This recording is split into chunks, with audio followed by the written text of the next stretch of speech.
My sister told me she was going on a trip with her husband and kids. 2 days later, I received a call from my mom and she said, "Where's your sister? I can hear someone in her garage."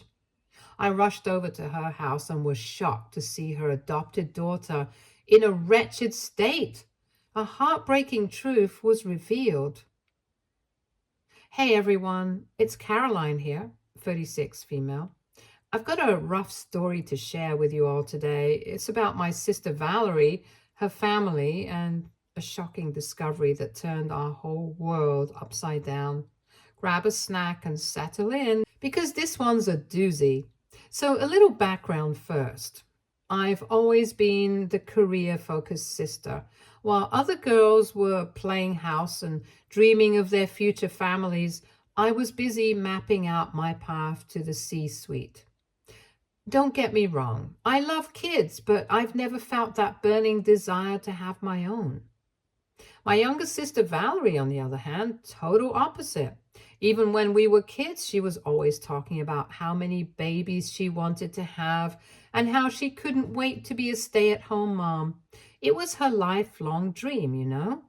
Our mom, Diana, was super supportive of both of us. She'd always say, "Girls, there's no right or wrong way to be a woman. You follow your heart and do what makes you happy." And that's exactly what we did. I climbed the corporate ladder and Valerie got married young to her high school sweetheart, ready to start popping out kids left and right.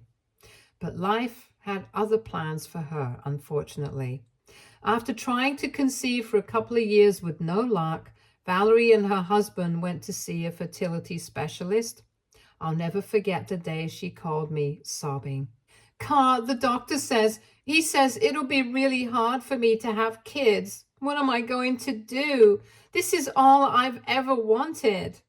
"What? Oh my God, that's awful news. I'm so sorry, Val. Is there anything I can do to help?" "Well, you could give me your ovaries." "No, but seriously, sis, I'm so sorry to hear that." "What am I going to do, Carol? This is all I've ever wanted, all we've ever wanted." "I know, sweetie. Have you considered things like IVF? Technology's come a long way. Surrogacy?" "We wanted to do it naturally, none of these outside treatments." "I get you, sis, but it's something to consider. Plus, they're super expensive. It's just too much to handle. There could be drama with the surrogate or complications with the IVF. I hear it's a long and painful process too. Ugh, I hate all this. This wasn't part of the plan." My heart broke for her. I knew how much being a mom meant to her, and there was nothing I could do to help my sister. I tried checking in on her after that call, but no dice. My sister was holed up and depressed and hopeless. A couple of weeks later, though, she called me with a solution that she seemed to be accepting of. Her husband, bless him, had a suggestion that changed everything. "John thinks we should look into adoption. He says there are so many kids out there who need loving homes. What do you think?" I thought it was a great idea, and apparently so did Valerie. Within a year, they had adopted the sweetest little 6-year-old girl named Elnora. I still remember the first time I met her. Big brown eyes, curly hair, and the shyest smile you've ever seen. Valerie and John were over the moon. They'd always say things like, "This is the start of our family, car. Elnora's our little miracle. She's perfect." And for a while, everything seemed perfect. Valerie was thriving as a mom. Elnora was coming out of her shell, and they all seemed so happy. But then life threw another curveball. When Elnora was about 8, Valerie called me up, practically screaming with excitement. "Caroline, you're not going to believe this. I'm pregnant." I was shocked. After all the trouble they'd had before, it seemed like some kind of miracle. But sure enough, 9 months later, Valerie gave birth to a healthy baby boy. And that was just the beginning. Over the next few years, Valerie popped out 3 more kids. By the time Elnora was 15, she had 4 younger siblings, 2 boys and 2 girls. Now, don't get me wrong, I was thrilled for my sister. She finally had the big family she'd always dreamed of. But sometimes I couldn't help but notice how Elnora seemed to fade into the background a bit. Valerie was always gushing about her pregnancy experiences or showing off baby pictures, and Elnora just kind of disappeared. I tried to bring it up once, gently. Hey, Val, how's Elnora doing with all the new siblings? Oh, she's fine. You know how teenagers are, always want to be in their rooms anyway, but she's such a big help with the little ones. I wasn't totally convinced, but hey, what did I know about raising kids? So I let it go. Fast forward to Elnora's 16th birthday. Now, in our family, sweet 16 parties were always a big deal. I was fully expecting Valerie to throw some kind of massive bash for Elnora. I was ready to pop out some dance moves, but when I asked about it, Valerie just shrugged and said, Oh, we're not doing anything big. Elnora's such a quiet girl. She doesn't want a party. I was surprised to say the least, but again, I figured Valerie knew her daughter best, so I didn't push it. I thought that they'd at least have a small get-together, but nothing. I texted my niece, asking her what was up. Hey, sweetie, how are you? Hey, Aunt Carol, I'm good. How are you? I'm fine, sweet pea. Your birthday's tomorrow. Are you excited? Yeah, sure. Are you doing anything to celebrate? What did Mom say? Oh, nothing crazy. I think we'll just cut a cake or something. You don't want to do anything? How about I take you to get our nails done? That's really sweet, Aunt. But I'm doing fine, thank you. Maybe another time. And just like that, I thought that Valerie was right all along, that Elnora was just going through some teenage angst and she just wanted to be left alone. God, I wished I pried harder, but I'm getting ahead of myself. A couple of weeks after Elnora's birthday, Valerie called me up. Hey sis, guess what? We're taking a family vacation to the Bahamas. Oh, wow, that's awesome. When are you leaving? In 2 days. It's all very last minute, but John got a great deal on flights and the resort stay. That's great. I bet Elnora's excited. It'll be like a belated birthday celebration for her. Oh, yeah, sure. Anyway, I was calling to ask if I could borrow your neck pillows. I told John that we could just buy some, but he insisted on asking you because he didn't want to be wasteful. You know how frugal he can be sometimes. Yeah, no worries. I only have a couple, though. That's fine. We also have a couple, so we're hoping that yours will compensate for what's missing here. No worries, babes. You can come and get them anytime. Appreciate it, sis. Something about her tone when I mentioned Elnora seemed off, but, as usual, I, stupidly, brushed it aside. I was probably just being paranoid. Fast forward a little after Valerie and the fam had left for their vacation. I got a weird call from our mom. She sounded really confused and a bit scared. Caroline, honey, where's your sister? They're on vacation, remember, in the Bahamas?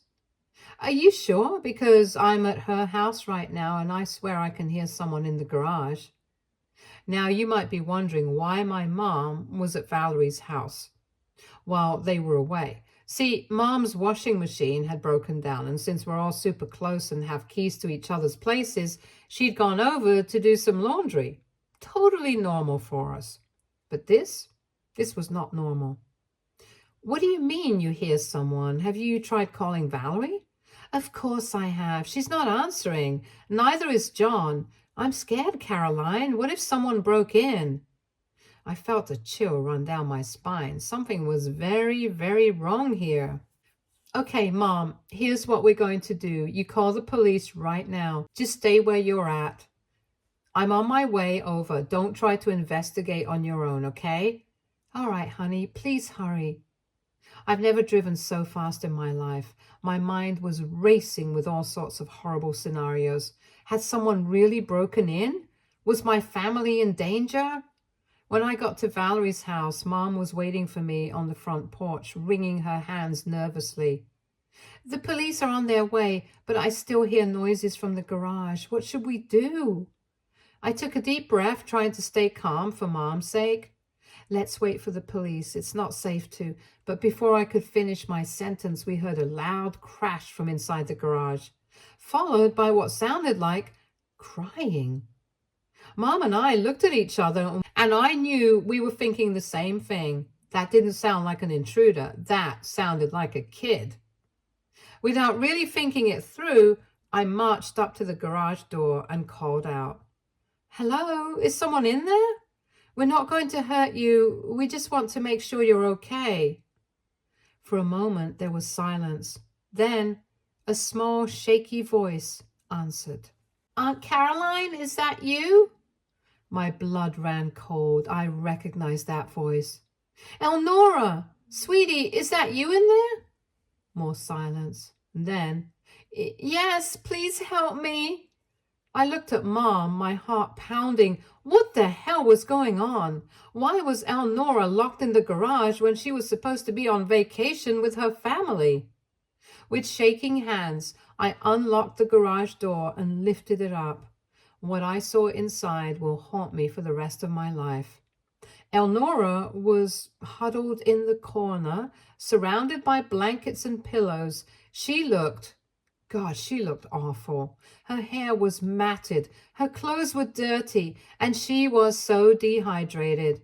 But worst of all was the look in her eyes, pure terror mixed with relief at seeing us. "Oh my God, Elnora, what happened? Why aren't you in the Bahamas with your family?" Elnora just burst into tears, shaking her head. I approached her slowly, not wanting to scare her more than she already was. "It's okay, sweetie. You're safe now. Can you tell us what's going on?"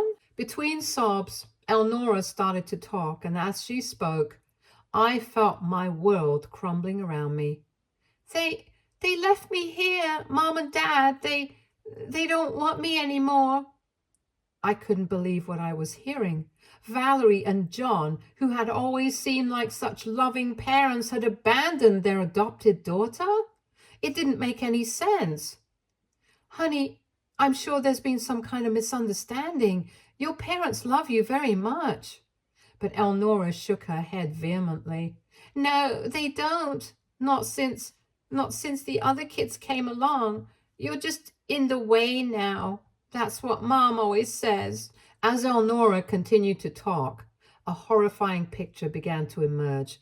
Apparently, ever since Valerie had started having biological children, things had changed dramatically for Elnora. At first, it was small things, less attention, having to help out more with the younger kids, but as time went on, it got worse. They stopped celebrating my birthdays. They'd forget to buy me school supplies. Sometimes they'd forget to make enough dinner for me. I felt sick to my stomach. How could this have been happening right under our noses? But this is worse. They told me we were going on vacation. I was so excited. But then yesterday, Mom told me to wait in the garage while they loaded up the car. And then they just left. They locked me in here and they left. By this point, Mom and I were both crying too. I couldn't wrap my head around it. My sister, who had always wanted to be a mother more than anything, had done this to her child? It was unthinkable. Just then, we heard sirens approaching. The police had finally arrived. The next few hours were a blur. The police took statements from all of us, and Child Protective Services were called. They wanted to take Elnora to a group home for the night, but I couldn't bear the thought of her being alone after everything she'd been through. "She can stay with me. I'm her aunt. I'll take care of her." The social worker looked skeptical. "Ma'am, I understand you want to help, but there are procedures we need to follow." I stood my ground. "Look, that girl has been through enough trauma. She needs to be with her family right now. I promise I'll bring her in first thing tomorrow morning to sort everything out officially. And I'll help. I'm her grandmother. Maybe it was the determination in my voice, or maybe the social worker just saw how desperate Elnora was to stay with us. But finally, she agreed. As we drove back to my place with Elnora curled up in the back seat, I couldn't stop my mind from racing. How long had this been going on? How had we all missed the signs? And most importantly, what the hell was I going to say to Valerie when I finally got a hold of her? Once we got home, I got Elnora settled in my guest room, told her to take a shower while my mom prepared some food for her. The poor kid was exhausted, emotionally and physically. As we sat there, comforting Elnora, Mom and I exchanged worried glances. There was clearly more to this story, and we needed to get to the bottom of it. Sweetie, has this happened before? Are your parents leaving you behind like this? Elnora's eyes welled up with fresh tears as she nodded slowly. It's not the first time. They do this a lot. My stomach churned. I couldn't believe what I was hearing. What do you mean they do this a lot? How often does this happen? Elnora took a shaky breath before answering. Whenever they go on family trips, road trips, even trips to the grocery store, Mom always says, she says those trips are only for real family members. I felt like I'd been punched in the gut. The words real family members echoed in my head, each repetition stoking the fire of anger building inside me. That's ridiculous. You are a real family member. Oh, honey, I'm so sorry. We had no idea this was happening. I'm so sorry, sweetie. None of this is your fault. The girl was all tuckered out, obviously, and we wanted her to rest, so after she ate, I escorted her to the guest room where she could settle down. As I tucked her in, she grabbed my hand. Aunt Caroline, you won't leave me too, will you? My heart shattered into a million pieces. Never, sweetie. I promise I'm not going anywhere. She fell asleep soundly not long after, and when she was settled, I went back down and sat down in my living room with Mom. We were both still in shock. I just can't believe it, my own daughter. How could she do this? Why? It doesn't make any sense. I shook my head, feeling a mix of anger and confusion. I don't know, Mom, but we're going to get to the bottom of this. I spent the next hour trying to get in touch with Valerie. Call after call went straight to voicemail. I left messages, each one angrier and more desperate than the last. Valerie, it's me. We found Elnora. How could you do this? Call me back immediately. An hour went by and we got nothing. Val, this is serious. You abandoned your child. Do you understand how much trouble you're in? Call me right now. Yet another hour went by and we still got nothing. Valerie, I swear to God, if you don't call me back within the next hour, I'm going to call the police in the Bahamas and have them track you down. Finally, around midnight, my phone rang. It was Valerie. Caroline, what's going on? Why do I have like 20 missed calls from you? I had to take a deep breath to keep from screaming at her. Don't play dumb with me, Valerie. We found Elnora locked in your garage. Want to explain that? There was a long pause on the other end of the line. When Valerie spoke again, her voice was cold and defensive. She wasn't supposed to be found until we got back. I couldn't believe what I was hearing. Are you serious right now? You locked your daughter in the garage and went on vacation without her. What the hell is wrong with you? You don't understand. She's not really ours, not like the other kids. I felt like I was going to be sick. Are you listening to yourself? You adopted her. She's been your daughter for 10 years. What the hell is wrong with you? It's different now. We have our real kids. Elnora she doesn't fit in anymore. We thought this would be easier. I was speechless. This couldn't be my sister talking. The Valerie I knew would never say something so cruel, so heartless. I had to look at my mom to make sure I was hearing everything right. Easier? Easier? Do you have any idea what you've done to that poor girl? She thinks you don't love her anymore. Maybe that's for the best. We were thinking of giving her up anyway, putting her back in the system. I saw red. I've never been so angry in my life. You listen to me very carefully, Valerie. You are coming home right now. You are going to face what you've done. And if you ever try to hurt Elnora again, I swear I will make sure you never see any of your children again. Do you understand me? Valerie, what have you done? Mom, you're there too? What the hell were you two doing at my house anyways? You had no right. Oh, shut up, Val. You know we all practically share each other's houses. I guess it's a good thing you were that careless, otherwise we never would have known what you were doing to this poor baby. Oh, calm down. She's not a baby. She's practically a young adult now. You're taking this way out of control. You left her in the garage with nothing. There was food in the freezer. Oh, so she was just supposed to gnaw at frozen food till you got back? You're sick, Val, and I'm disgusted to call you my sister. You'll be coming home right now if you know what's good for you. All right. Geez, you don't have to yell. And tell that trash husband of yours that he's also going to get an ear lashing from me. I hung up before she could respond. My hands were shaking so badly I could barely hold the phone. Mom had heard everything, of course, just shell-shocked as she couldn't recognize her daughter. She looked as shocked and disgusted as I felt. I can't believe it. My own daughter. How did we raise her to be like this? I shook my head, still trying to process everything. I don't know, Mom, but right now we need to focus on Elnora. She's the one who needs us. The next few weeks were a whirlwind. Valerie and John came home, of course, and were immediately detained for child abandonment and endangerment. The other kids were placed with my mom temporarily while everything got sorted out. Of course, there was a whirlwind of police interviews, court appearances, and meetings with Child Protective Services. Throughout it all, Elnora stayed with me. I couldn't bear the thought of her going into the system after everything she'd been through.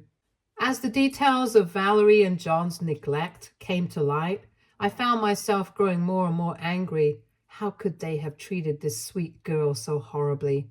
How had we all missed the signs for so long? Finally, after what felt like an eternity of legal proceedings, a decision was reached. Valerie and John were charged with child neglect. They lost custody of Elnora, and their other children were placed under close supervision by CPS. As for Elnora, well, I made a decision that would change both our lives forever. Elnora, sweetie, can we talk for a minute? Elnora looked up from her homework, a flicker of fear crossing her face. Am I in trouble? My heart broke a little at her words. Even after all this time, her first instinct was still to expect the worst. No, honey, not at all. I actually wanted to ask you something important. I took a deep breath, suddenly nervous. How would you feel about me adopting you, officially making you my daughter? Elnora's eyes widened in shock. Really? You want me?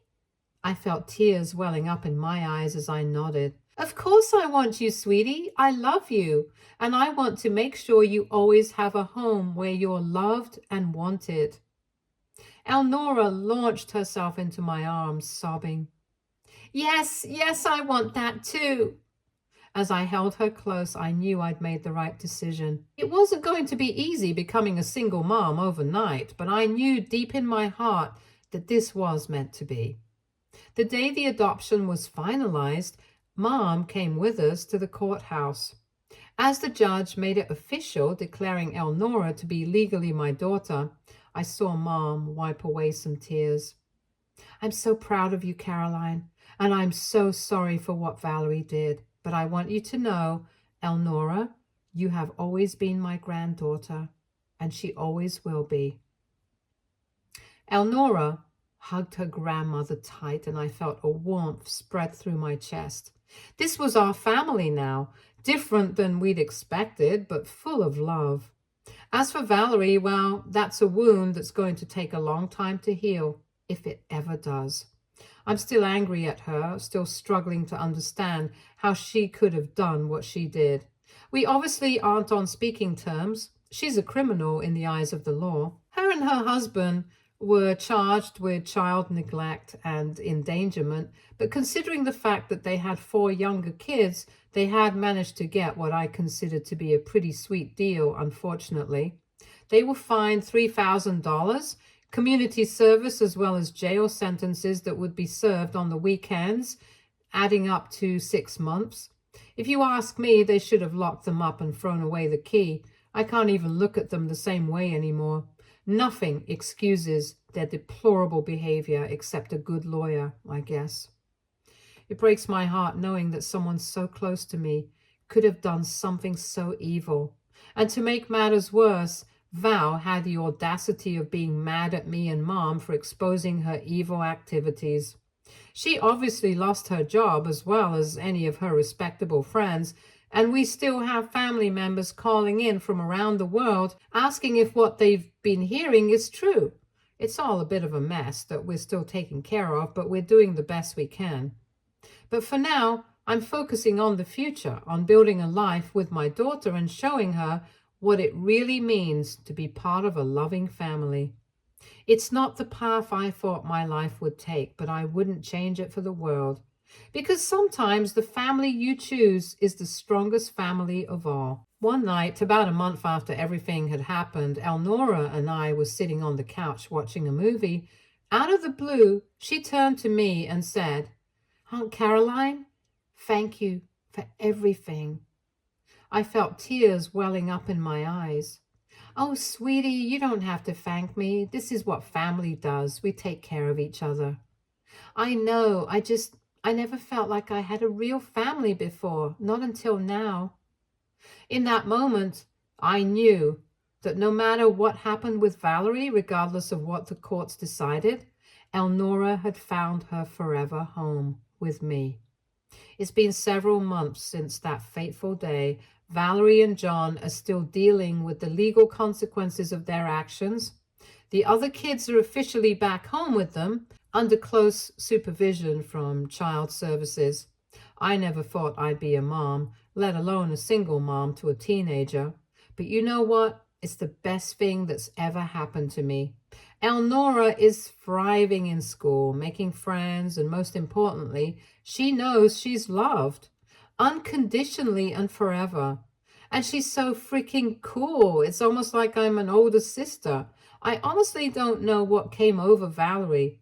I never would have chalked up the doting and caring mother hen to treat a child like this. But it just goes to show that we don't really know people like that, I guess.